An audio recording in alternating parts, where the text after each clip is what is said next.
बिस्मिल्लाहिर्रहमानिर्रहीम। सामने धुआं नजर आ रहा था। अगले ही लम्हे हमारा त्यारा इसके नजदीक पहुंच चुका था। वहां एक हेलीकॉप्टर भी उतर रहा था। हेलीकॉप्टर के पायलट से राब्ता किया तो उसने बताया कि पाकिस्तान 1 यानी C-130 क्रैश हो गया है और कोई नजर नहीं आ रहा। इस किस्म के हालात में मुझे अहम फैसला करना था। अगर मैं जाए हादसा पर पहुंच भी जाता तो कुछ कर नहीं सकता था। इसलिए मैंने पायलट को कहा कि सीधे रावलपिंडी चलो। ये कहना है जनरल असलम बेग का, जो उस जाए हादसा का फजाई मुआयना कर रहे थे जहां कुछ देर पहले वो C-130 गिरकर तबाह हुआ था, जिसमें दीगर अफराद के हमरा सदर पाकिस्तान जनरल जियाउल हक भी सवार थे। अपनी सवाने हयात इक़्तिदार की मजबूरियां में जनरल असलम बेग ने हादसे के रोज और इसके पहले की तफसीलात बयान की हैं। जियाउल हक की हलाकत के बाद जनरल असलम बेग फौज के सरबराह बने थे। जनरल असलम बेग इस हादसे के वक्त वाइस चीफ ऑफ स्टाफ थे। 17 अगस्त 1988 को बहावलपुर के करीब पेश आने वाले इस मुबैना फजाई हादसे में सदर जनरल जियाउल हक, chairman joint chief of staff committee general Akhtar Abdurrahman, अमरीकी सफीर आर्नल्ड लुइस राफेल समेत 30 के करीब अफराद हलाक हो गए थे। असलम बेग लिखते हैं कि सन 1988 में अल खालिद टैंक का प्रोटोटाइप चीन और पाकिस्तान की मुश्तरका कोशिशों से मुकम्मल हो रहा था, जिसके साथ ट्रायल के लिए अमेरिका का M1 इब्राहिम टैंक पाकिस्तान लाने की तैयारियां थी। सीनियर अफसरान और खुद जनरल जियाउल हक को यकीन नहीं था कि हम कोई ऐसा टैंक बना सकेंगे जो दौरे हाजिर के जंगी तकाजों के मुताबिक हो। M1 इब्राहिम टैंक की लाबी बड़ी मजबूत थी और सही भी था, और कि उस वक्त state of the art technology के हवाले से ये एक बेहतरीन टैंक था। वो लिखते हैं कि इसी दौरानिये में इंडिया ने भी टैंक बनाने की कोशिश की, लेकिन उनकी सारी कोशिशें नाकाम साबित हुई। और जब इन नाकामियों का बगौर जायजा लिया गया तो पता चला कि वो यानी इंडिया टैंक और इसमें नस्ब तमाम सिस्टम्स को खुद बनाने की कोशिश करते रहे थे। अल खालिद टैंक से कबल पाकिस्तान टैंक के बैरूनी ढांचे और ट्रैक वगैरह T-59 टैंक के प्रोग्राम के तहत बना रहा था। बाकी निजाम पाकिस्तान ने जर्मनी और यूरोप से लिए। ये तमाम टेक्नोलॉजी बाजार में बिकती थी, लेकिन असल कमाल पाकिस्तानी और चीनी माहरीन का था, जिन्होंने जोड़ तोड़ करके एक बेहतरीन टैंक तैयार किया और इसमें वो तमाम अवामल शामिल कर दिए जो हमारी जरूरत थी। हमारी हिकमत अमली कामयाब हुई।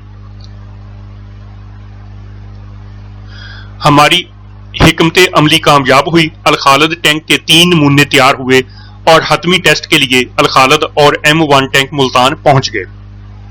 अल खालिद और M1 टैंक की आजमाइश बहावलपुर के करीब वाक़े टामी वाली फायरिंग रेंज में रखी गई।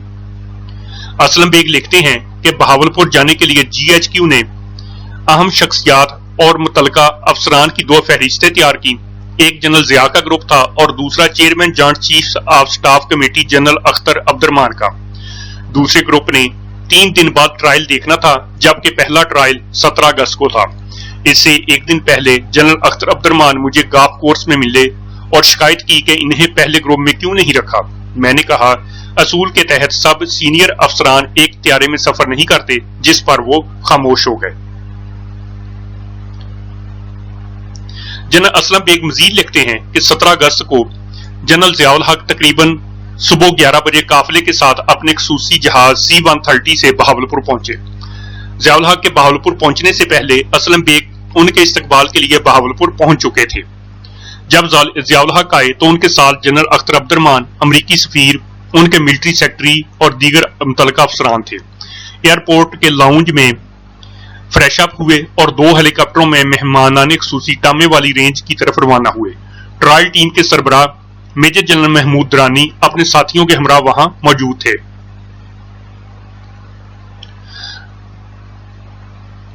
ट्रायल शुरू हुआ, जो तकरीबन 1 घंटे तक जारी रहा। अल खालिद टैंक तमाम आजमाइशों में कामयाब हुआ।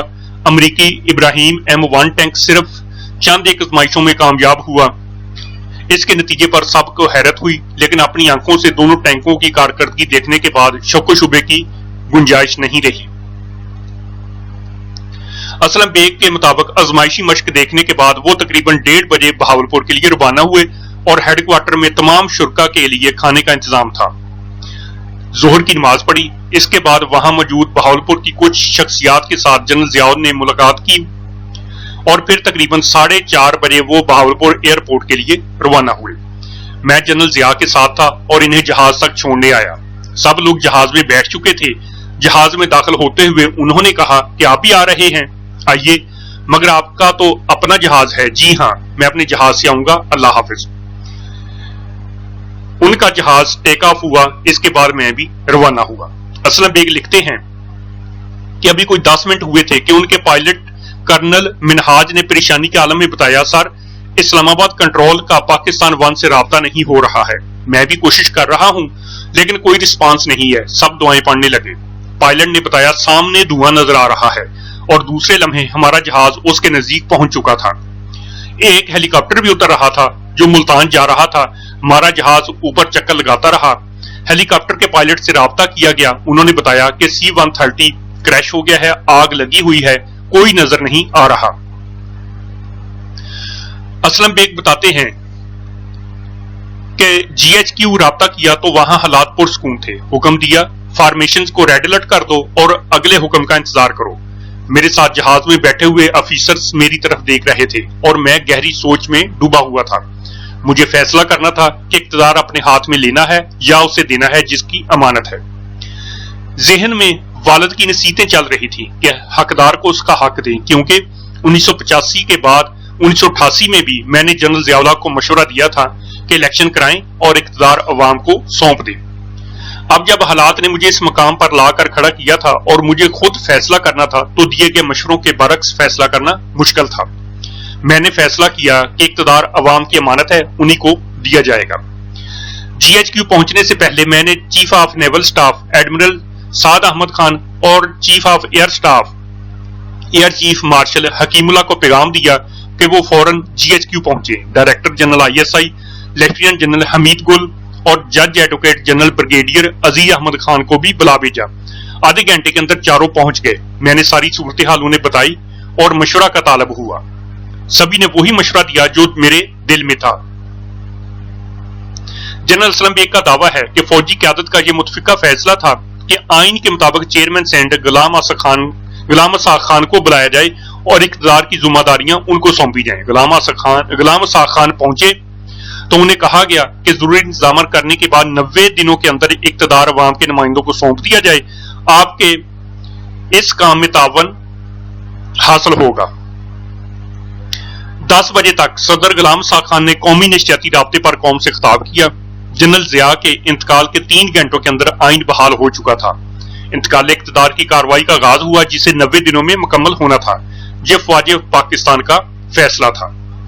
جنرل اسلم بیگ لکھتے ہیں کہ راولپنڈی پہنچ کر سب سے پہلے میں نے لیفٹیننٹ جنرل محمد شفیق کور کمانڈر بہاولپور سے رابطہ کیا۔ انہوں نے بتایا کہ ہلاک ہونے والوں کی شناخت مشکل ہے۔ جنرل ضیاء کی کچھ باقیات ملی ہیں جنہیں ہم جمع کر رہے ہیں تاکہ ان کی میت کو تیار کیا جائے۔ یہاں CMH کے ڈاکٹروں کی ٹیم موجود ہے جو پوسٹ مارٹم کے لیے اعضاء اکٹھے کر رہی ہے۔ جنرل ضیاء کی میت دوسرے دن راولپنڈی پہنچی۔ دوسرے دن میں نے جنرل شفیق سے تفصیل سے بات کی۔ میں نے پوسٹ مارٹم رپورٹ کے متعلق پوچھا تو انہوں نے بتایا کہ CMH سے رپورٹ کا انتظار ہے۔ چند دنوں بعد رپورٹ ملی تو اس میں کسی قسم کے کیمیکل کی نشاندہی نہیں ہوئی اور چند ہفتوں بعد جب امریکہ سے رپورٹ آئی تو اس میں بھی کسی قسم کی علائش نہیں پائی گئی۔ البتہ عادت سے زیادہ جسموں کے ٹکڑے انہوں نے واپس کر دیے تھے جو مریخیوں کے نہیں تھے۔ اسلم بیگ کے مقول حادثے کے دوسرے دن DG ملٹری انٹیلیجنس کو ہدایت دی کہ انکوائری کریں اور تجاویز پیش کریں۔ صدر غلام اسحاق خان سے بات کی، جوائنٹ انکوائری کا حکم جاری کریں اور ساتھ ہی DG ISI کو حکم دیا کہ وہ اپنی رپورٹ الگ سے تیار کریں۔ پاکستان ایئر فورس نے پہلے ہی اپنی انکوائری کمیٹی متحرک کر دی تھی جس نے جائے حادثہ پر پہنچ کر اپنا کام شروع کر دیا تھا۔ ان تمام رپورٹوں کی تفصیل 3 ہفتوں کے اندر حکومت کو مل چکی تھی۔ اس کے بعد حکومت وقت کی ذمہ داری تھی کہ اگلے اقدامات کا حکم نامہ جاری کرتی۔ جنرل اسلم بیگ کا کہنا ہے کہ C-130 طیارہ جو صدر مملکت کے لیے ایک خصوصی جہاز ہوتا ہے اس کی ذمہ داری پاکستان ایئر فورس کی ہوتی ہے۔ اس کے نزدیک کسی اور کو جانے کی اجازت نہیں ہوتی۔